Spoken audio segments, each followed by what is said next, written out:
ដង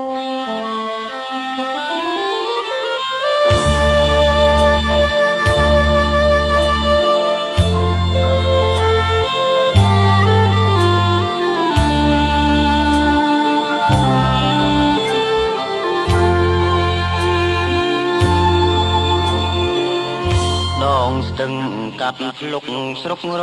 កាធំ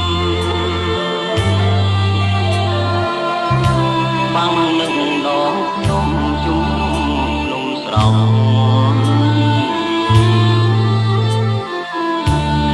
ភ្នំស្រួចទាំងក្ដីទាំងព្រៃពោផងរៀងមូលក្រឡងដោយវងចន្ទីអាសូឃុំផុងនងដួងចិត្តឃ្លាតមិនចាំងជីវិតមិនបេះដូងសង្សារភ្នំកោភ្នំកង់ជ្រុងធ្លាំងស្នេហាគេងគិតប្រាថ្នាចងទៀនមេត្រីអោស្ទឹងកាត់ភ្លុកមកតែវិលវិញមករៀមទុនទិញតែឈ្មោះស្រងស្រី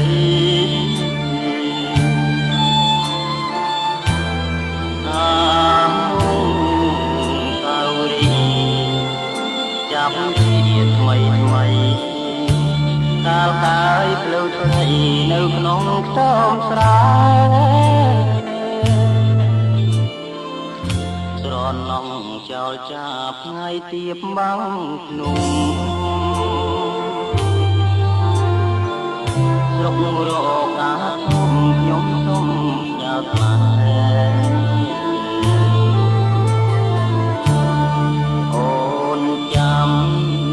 បងចងមិនខំចិត្តទេមកអំពេលឆោមកាត់លុកវិញ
អោស្ទឹងកាត់ភ្លុកមកតែវិលវិញមករៀមទុនទិញតែឈ្មោះស្រងស្រី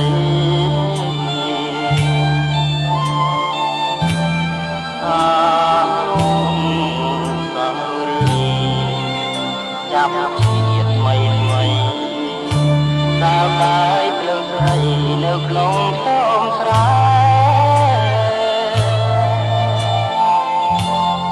ឡងចោលចាប់ថ្ងៃទៀបបាំងភ្នំស្រុករកាធំខ្ញុំសុំញ៉ាំស្នេហ៍អូនចាំបងចុះមិនខំចិនទេរៀមមកបងទេឆោមកាត់លុកវិញ